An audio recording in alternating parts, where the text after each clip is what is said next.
안녕하세요. 저는 서울에 사는 올해로 50살을 맞은 주부입니다. 저는 어려서부터 남의 얘기는 입에 잘 올리지 않았죠. 엄마가 늘 그러셨거든요. 남 얘기하면 부메랑이 되어서 자신에게 돌아오는 법이야. 남이 얘기하는 사람 옆에는 가지도 말고 남의 허물이든 칭찬이든 입에 담지도 말아라. 그래서인지 저는 어려서부터 남들 얘기는 관심도 두지 않았고 입에 담지도 않았습니다. 혹여나 누군가가 남의 형을 보려고 하면 슬그머니 그 자리를 벗어나 버리곤 했죠. 그런 제가 오늘은 좀 얘기를 해야겠습니다. 저희 시어머니에 대한 험담을 속 시원하게 한번 해야겠습니다. 끝까지 들으시면 제가 왜 시어머니 험담을 하게 됐는지 이해를 좀 하실 겁니다.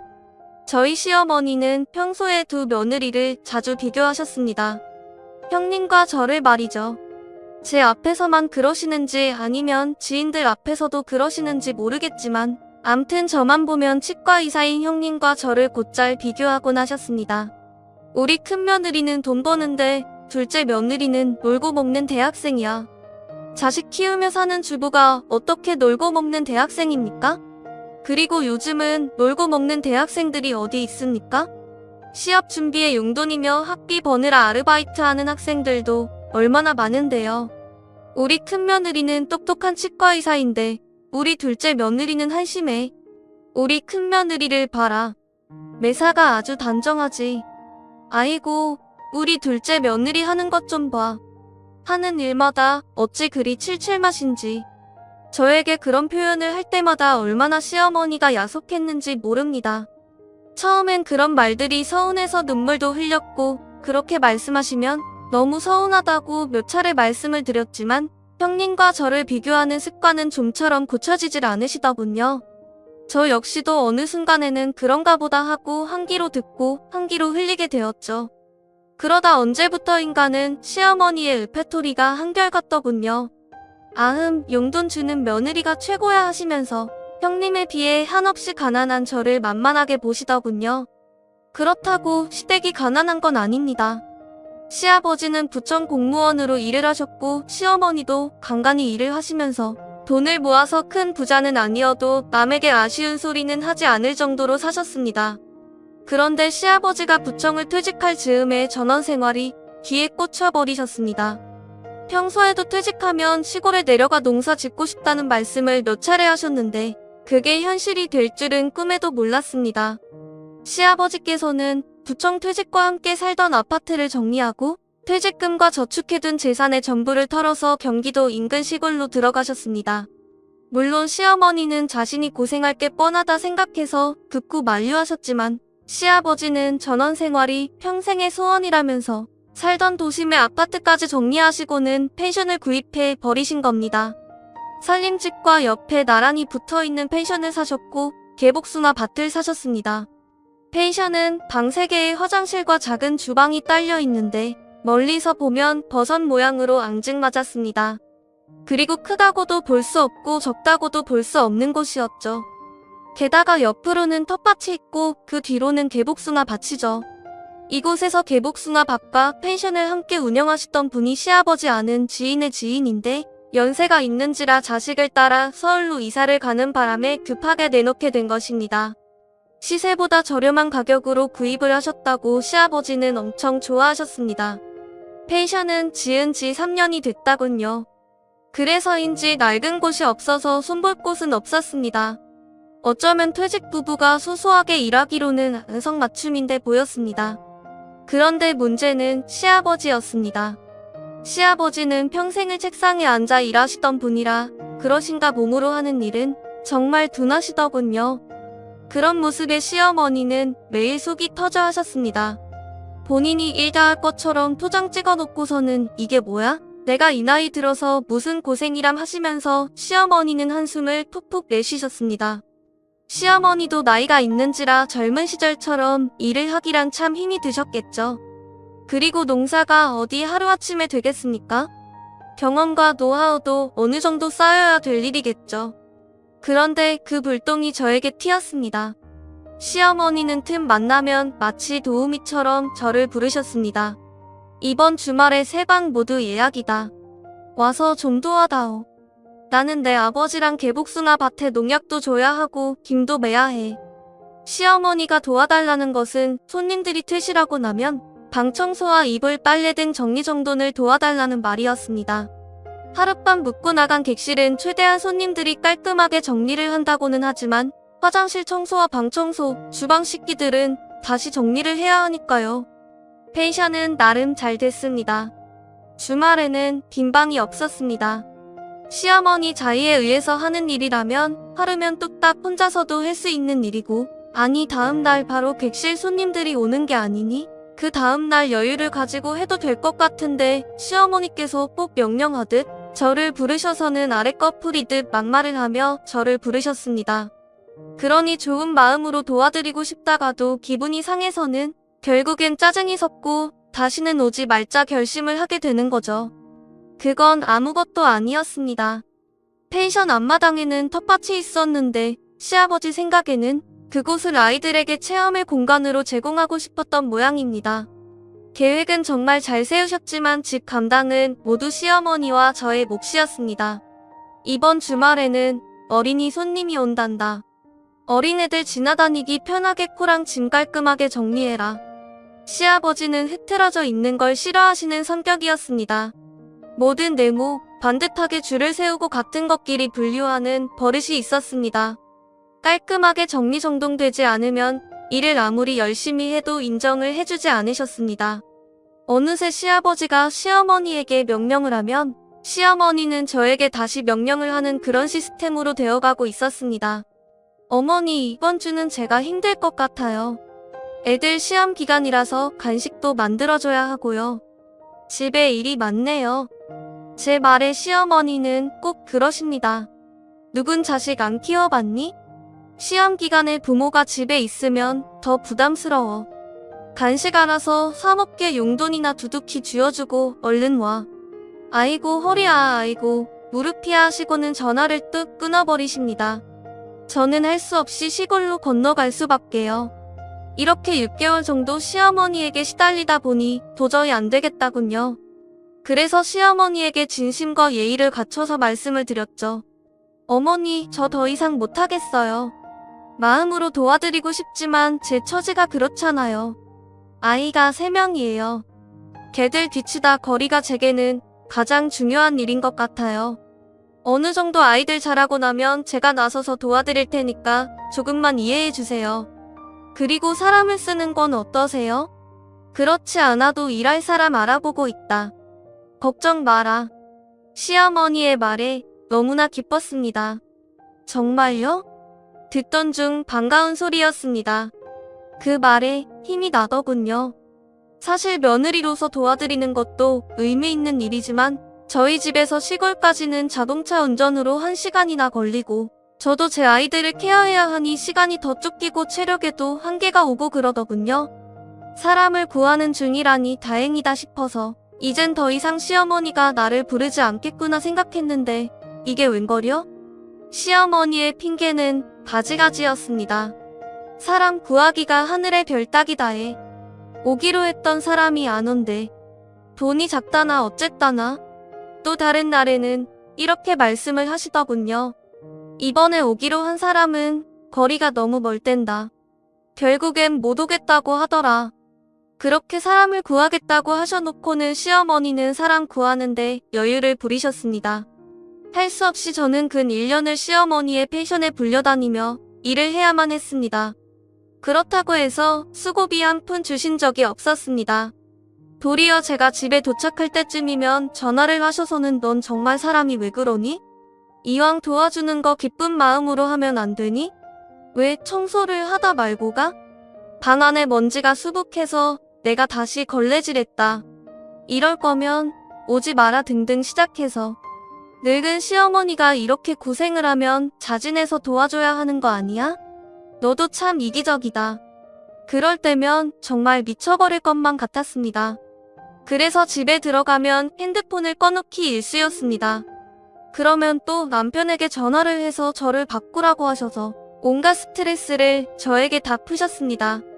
그래서 한 번은 어머니는 제가 만만하세요? 왜 그렇게 저한테 함부로 하시는데요? 정말 너무하세요. 그러면 또 저에게 온갖 아향을 부리면서 내가 또 언제 그랬냐? 내가 편해서 그렇지? 그러십니다. 어머니는 제가 바보로 보이세요? 편해서 대하는 것과 막말하고 함부로 대하는 것도 구별 못하는 바보로요? 그러면 또 시어머니는 며느리가 시어머니에게 대든다면서 억울하다며 눈물 바람을 하셨습니다. 어머니에게 며느리가 저만 있는 건 아닙니다. 형님은 강원도에서 치과를 운영하시죠. 아주버님도 함께 치과 의사로 병원을 함께 운영하고 계십니다. 그러니 시어머니의 펜션 사업을 도와주기는 커녕 얼굴 한번 보이기가 힘든 형편이죠. 게다가 토요일 오전까지도 진료를 보기 때문에 항상 바쁘셨습니다. 대신 시 부모님에게 용돈을 두둑히 주시기 때문에 시어머니에게는 최고의 자식이자 며느리인 셈이죠. 시어머니는 늘 그러셨습니다. 암만 용돈 주는 자식이 최고다. 이 말을 어찌나 말버릇처럼 달고 다니시는지 귀에 딱지가 앉을 정도였습니다. 펜션을 인수받으실 때도 아주머니와 형님이 부족한 돈을 주셨기 때문에 더더욱 시어머니께서는 형님에게만큼은 아무 말도 하지 못하시죠. 만만한 게 돈 없고 직장 없고 가까이 사는 저였습니다. 시어머니는 펜션 사업을 너무 힘들어 하셨습니다. 시작 전에는 전적으로 도맡다 하실 것처럼 큰 소리 뻥뻥 치시던 시아버지는 어느새 동네 사람들과 친해져서는 낚시가 취미가 되어버렸습니다. 새벽이면 낚시대를 메고 저수지로 나가서 밤이 돼서야 돌아오시곤 했습니다. 시어머니는 시아버지 때문에 화가 나고 저는 시어머니 때문에 화가 나고 이 상황이 1년째 이어지고 있었습니다. 그러다 시어머니 생신이 다가왔습니다. 저는 그날도 일찍 시어머니 집에 가서 생신상을 준비했습니다. 사실 그쯤에 제 속은 말이 아니었습니다. 속이 터져 문드러지는 듯 했죠. 남편이 운영하는 가게가 잘 되지 않았거든요. 그래서 생활비는 고사하고 월세 충당하기도 바빴습니다. 남편에게 생활비 받아본 지도 오래이고 아이들은 학원까지도 그만둬야 했습니다. 그리고 제가 식당 아르바이트를 하면서 겨우 생활비를 충당하며 살아가고 있었습니다. 마른 수건도 짜서 써야 할 형편인지라 저는 시어머니께 생신 선물로 돈 10만 원도 드릴 여유가 없더군요. 그래서 몸으로 때우려고 일찌감치 시어머니 집에 가서 청소를 하고 생신상을 준비하기 시작했습니다. 생신 밥상이 다 차려지자 형님네가 도착했더군요. 형님은 과일이며 고기를 잔뜩 사온 것도 부족해서 돈봉투를 내밀더군요. 시어머니의 입이 찢어지시더군요. 용돈 주는 며느리가 최고지 하면서 또 레퍼토리를 읊어대셨습니다. 마치 저 들으라는 얘기 같았습니다. 밥상 위 형님 밥그릇에는 고기며 전이며 이것저것 올려주시면서 하루 종일 뜨거운 불 앞에서 일한 저에게는 밥 먹으라는 소리 한 번은 하지 않으시더군요. 그것도 모자라서는 형님이 가겠다고 자리에서 일어서자 제가 만든 음식들을 모두 싸서 형님 차에 실어주시더군요. 늘 이런 식이었습니다. 시댁에 몸쓰는 일은 죽어라 제가 다 하고 좋은 소리 한 번도 듣지 못하고요. 더 기분이 나빴던 건 시어머니는 늘 가족들 모두와 거실에 둘러앉아 과일을 나눠 먹으면서 저에게는 뒷정리를 하라고 주방에 밀어넣으셨습니다. 그런데 이번엔 더 심하시더군요. 시어머니는 남편을 안방으로 데리고 들어가서는 뭐라고 쏘곤쏘곤 하시더군요. 좀 긴 시간이었습니다. 마치 제가 들으면 안 될 것처럼 제 눈치를 보고 또 쉬쉬하더군요. 저는 그 모습을 보고는 상당히 기분이 나빴습니다. 그리고 며칠 뒤에 저는 시부모님과 남편이 나눈 대화 내용을 알게 됐습니다. 자려고 눕는데 남편이 그러더군요. 가게 정리하고 시골로 들어가자. 뭐라고? 시골? 처음엔 제가 잘못 들은 줄 알았습니다. 엄마가 시골 들어와 살래? 그럼 펜션이랑 개복숭아 밭이랑 전부 우리 몫으로 준대. 우리 가족 시골 들어가서 평생 살자. 응? 그날 밤 저희 부부는 한바탕 난리가 났습니다. 당신 가게는 어떻게 할 건데? 일 안 할 거야? 남편은 우리 가족이 시골 어머니 집에 들어가서 살면 경제적인 어려움을 모두 해결할 것처럼 말하더군요. 앞뒤 생각도 없고 앞뒤 계산도 못하는 남편 때문에 저는 미쳐버릴 것만 같았습니다. 당신 주먹 구구식으로라도 계산이라는 걸 해봤어? 펜션이 그렇게 잘 된다고 생각해? 주말 장사야. 게다가 우리 5식구에 시부모님까지. 그 펜션으로 7식구가 먹고 살아야 한다고. 개복숭아밭? 개복숭아로 수입 내긴 힘들어. 인제 시작 단계라고. 아버님은 말로만 농사꾼이시지 일도 하지 않으시고 농사 경험도 전혀 없으시다고. 엄마가 생활비 걱정은 말라던데. 남편의 말에 한숨만 나오더군요. 또 엄마 또 엄마. 당신은 엄마 말이 진리야? 지금까지 제가 지켜본 시어머니로 봐서는 막상 저희가 들어가 살면서 생활비를 요구하면 내가 언제 그런 말을 했냐? 하면서 꽁무니를 뺄 게 뻔합니다. 그럼 당신 지금 하고 있는 가게는 어쩔 건데? 출퇴근해야지 뭐. 왔다 갔다 왕복 2시간을? 남편은 매일 왕복 2시간의 거리를 출퇴근하겠다고 그러더군요. 자동차 기름은 어쩔 건데? 돈이 어디서 나냐고? 하면서 저는 소리를 고래고래 질렀습니다. 그러자 남편 하는 말이 피곤하면 난 가게에서 자도 되고 그리고 이제는 애들 핑계 그만 대고 너도 좀 벌어. 엄마가 너 노는 꼴 보기 싫다고 그러는 거잖아. 내가 형수님처럼 번듯한 직장만 있었어 봐. 엄마가 우리 집 걱정하겠냐고.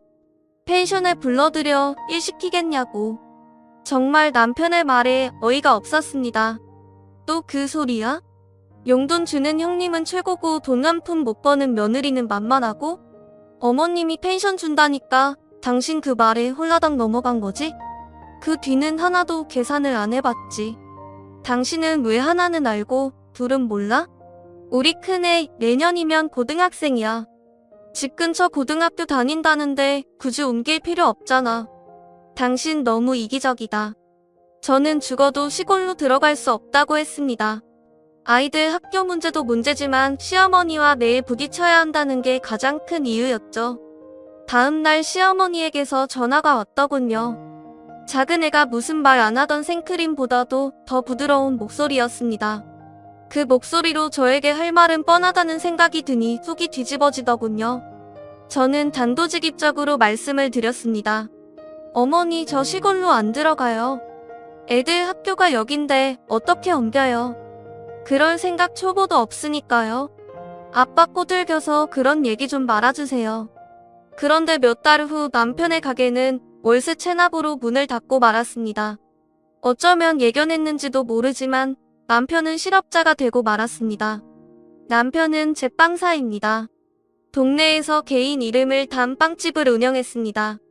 근처에 학원들이 많아서 장사가 제법 잘 됐는데 학원들이 하나둘 옮겨가면서 덩달아 남편의 빵집 매출도 점점 줄면서 급기야 월세가 밀리고 버티다가 문을 닫게 된 거였습니다. 가게를 정리하고 집안에 들어앉은 남편은 아이가 셋이나 되면서 일할 생각이라고는 전혀 하지 않는 겁니다. 놀고 먹는 백수가 돼서는 삶에 희망이라고는 없는 겁니다. 새끼 밥상을 차려야 하고 공과금도 내야 하고 아이들 학원비를 내야 하겠기에 저는 시간제 아르바이트를 하던 동네 식당에 직원으로 취업을 했습니다. 아침 10시부터 밤 10시까지 일을 해도 차라리 마음이 편하다군요. 집에서 빈둥거리는 남편 꼴 안 봐도 되고 시어머니가 펜션 일 도와달라고 불러도 가지 않아도 될 이유가 생겼으니까요. 아이들의 점심과 저녁밥이 걱정이 됐지만 집에 어쨌든 남편이 있으니 애들이 배고파하면 라면이라도 끓여줄 것 같았습니다. 저는 냉장고에 반찬과 간식거리들을 충분히 준비해두고 남편에게는 아이들 배에 골리지 말라고 신신당부를 하고 식당에 일을 다녔습니다. 하루 12시간 중노동을 했지만 보수가 괜찮아서 신이 나더군요.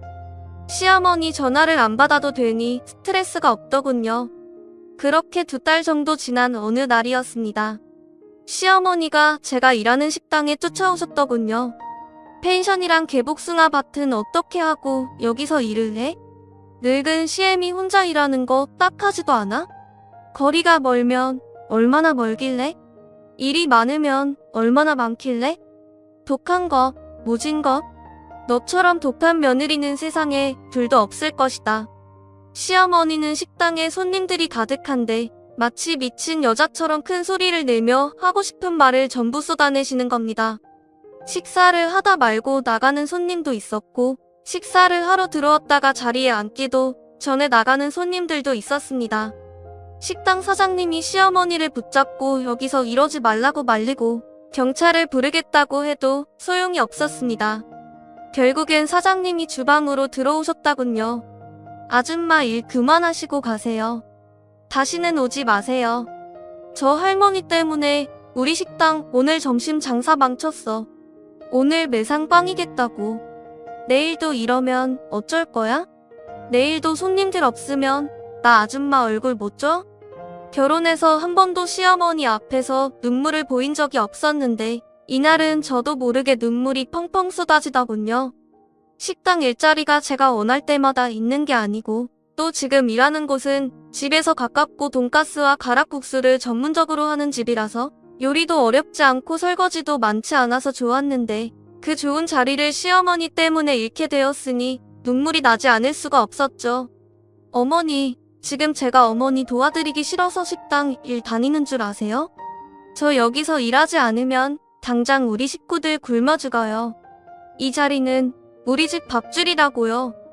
그걸 끊어 놓으시면 어떡해요? 그러자 시어머니 하시는 말씀이 우리 집에 가자. 내가 삼시세끼 밥 줄게. 펜션이랑 개복숭아 밭 읽어서 우리 돈 벌자. 애들 학원비는요? 학원비 주실 거예요? 학원비 얘기가 나오자 시어머니께서 쉽게 대답을 하지 않으시더군요. 그때 마침 시어머니의 핸드폰이 울리기 시작했습니다. 형님이었습니다. 시어머니는 형님의 전화를 받더니 저에게 하는 말투와 아주 다르더군요. 큰애냐? 별일 없지? 우리도 모두 잘 있다. 걱정 말고 네 일 잘 봐라. 순간 저는 형님에게 하소연을 해야지 싶더라고요. 시어머니의 전화기를 뺏었습니다. 형님, 저 어머니 때문에 못 살겠어요. 자꾸 말도 안 되는 소리를 하세요. 우리 큰애 내년에 고등학교 가야 하는데 시골로 들어와 살라니요. 애들 아빠 가게 문 닫아서 저도 식당에서 일하고 있어요. 이 일자리마저 끊기면 정말 우리 가족 굶어 죽어요. 거리에 낳는다고요. 알았어, 동서. 흥분 가라앉히고 애들 아빠랑 상의해서 방법을 찾아볼게. 시어머니가 가시고 난 뒤 저는 식당 사장님에게 사정을 했습니다. 사장님도 오늘 하루 일당을 월급에서 제할 테니까 일은 계속 하라고 하시더군요. 며칠 뒤에 형님과 아주버님이 시골로 내려오셨더군요. 그러면서 하시는 말씀이 여성 이주 노동자 한 명을 상주로 들여준다는 거였습니다. 노동자의 월급은 형님이 감당하기로 하고요. 시어머니가 엄청 좋아하시더군요. 정말 큰 며느리밖에 없다. 내가 힘들다고 도와달랬더니 작은 며느리는 돈 되는 일 아니라고 나 몰라라 하는데 역시 큰 며느리는 다르구나. 용돈 주는 며느리가 최고다 최고. 하면서 또 그 레퍼토리를 읊으시는데 그러던가 말던가 제 코가 석자였습니다. 저는 어쨌든 지금 사는 집에서 제 자식들 먹여 살리기 바빴습니다. 그 후로 시어머니가 펜션 일로 저에게 전화하는 일은 없었습니다. 남편은 택배 일을 시작하게 되었고 큰애는 고3이 되었습니다. 저도 아이들의 뒷바라지를 위해서 열심히 식당을 다니면서 돈을 모았습니다. 남편이 벌기 시작하니 조금이나마 통장에 돈도 모이기 시작하더군요. 그런데 그쯤 시어머니께서 엄청난 소식을 안고 전화를 하셨습니다. 우리 집 일 도와주는 사람이 베트남 고향으로 돌아간다고 한다. 당장 다음 달에 말이다. 시어머니는 펜션과 개복숭아 밭 걱정에 남편에게 전화를 했더군요. 백방으로 일할 사람을 수소문했지만 마땅히 일하겠다는 사람이 없어서 걱정이라고 하더군요. 곧 학생들의 여름방학과 직장인들의 휴가철이 시작되면 펜션에 드나드는 휴가객들도 늘어날 테고 개복숭아 밭도 농약의 관리까지 한참 필요한 때라서 시어머니는 어찌할 바를 몰라 했습니다. 하지만 저도 어쩔 수가 없었습니다. 큰애가 고3인데 어떻게 하겠습니까? 이 얘기를 들은 남편이 폭탄 선언을 하더군요. 시골로 들어가 부모님 모시고 살자고요. 택배일 너무 힘들다. 특히 더 여름엔 못 해먹겠어. 우리 그냥 시골로 들어가서 펜션 사업하자.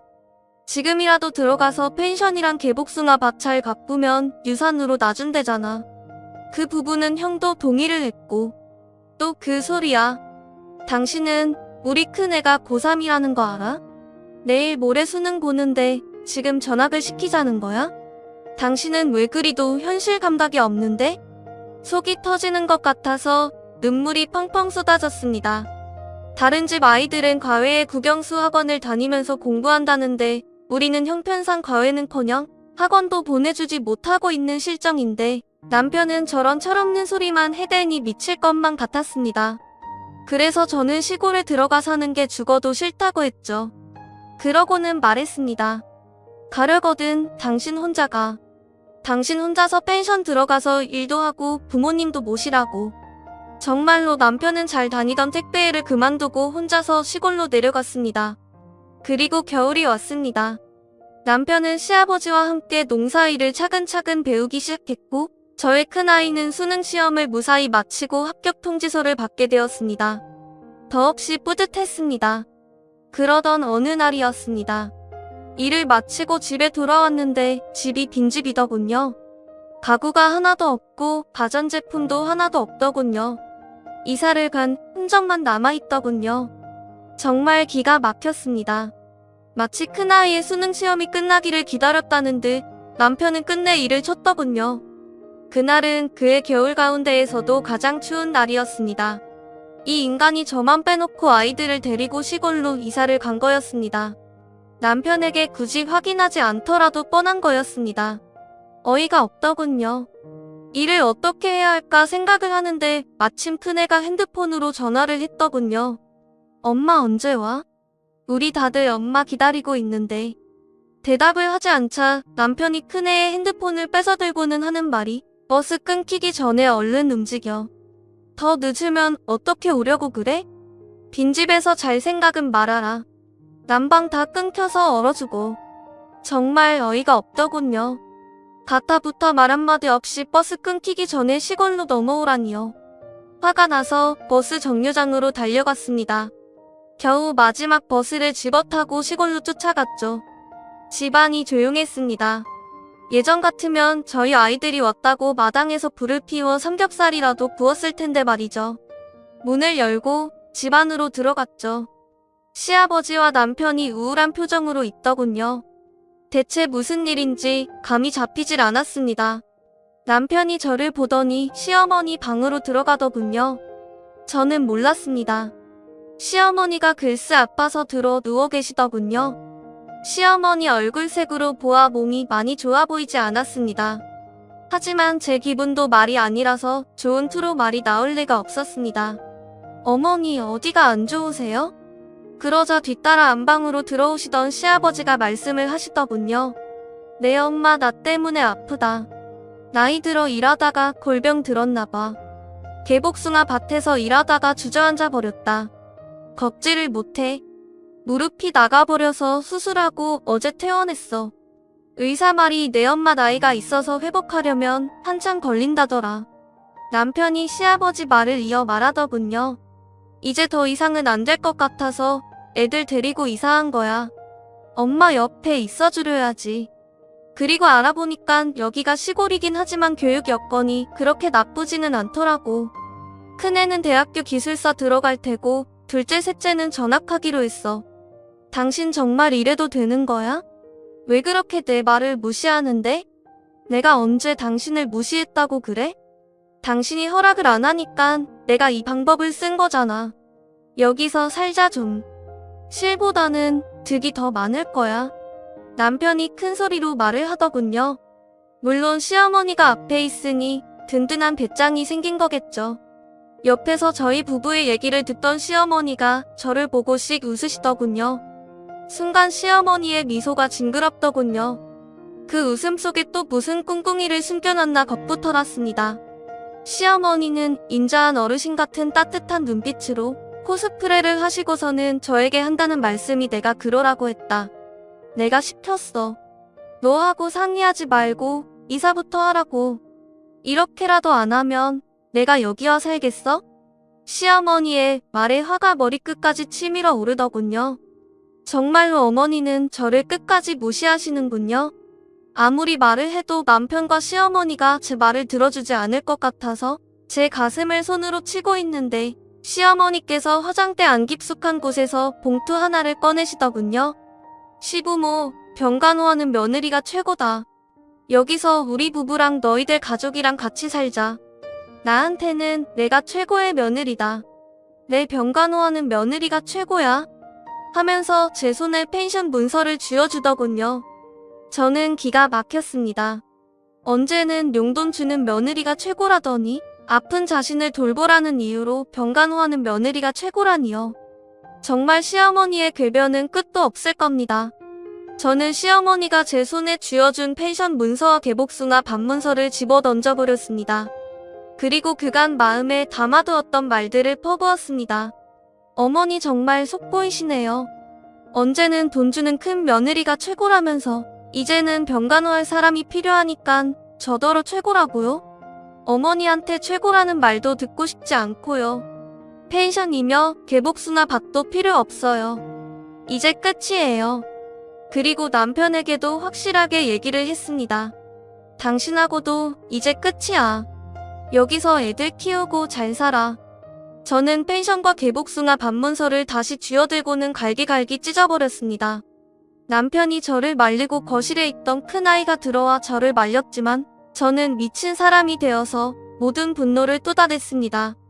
시댁을 아수라장을 만들어버리고 그 깊은 밤에 시댁에서 나와버렸습니다. 그리고 저는 남편과 이혼을 했습니다. 월세로 보금자리를 구했고 동네 식당에서는 아직도 직원으로 일을 하고 있습니다. 둘째와 셋째는 시골에서 학교를 다니다가 적응을 하지 못하고 지금은 저에게 와 있습니다.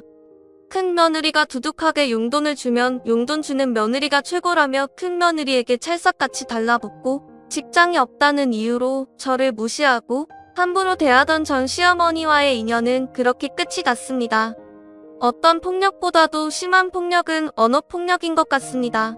거기다 사람과 사람을 비교하는 말은 언어폭력을 넘어 한 사람의 인격을 죽이는 일과 같습니다. 저는 그런 모욕을 당하고도 가정을 지키려 했지만 끝내는 가정을 지켜내지 못했습니다. 제 인생의 가장 안타까운 부분이지만 앞으로 남은 인생을 더 열심히 살아나갈 생각입니다. 전 시어머니의 험담은 여기까지 하겠습니다. 처음부터 끝까지 얘기하고 나니 속이 후련해지네요. 앞으로는 절대 전 시어머니의 일을 입에 올리지 않을 겁니다. 아예 기억 속에서 지워버리려고 합니다. 저의 이야기를 끝까지 들어주신 여러분 감사합니다. 늘 가정에 좋은 일들만 가득하게 바랍니다. 감사합니다.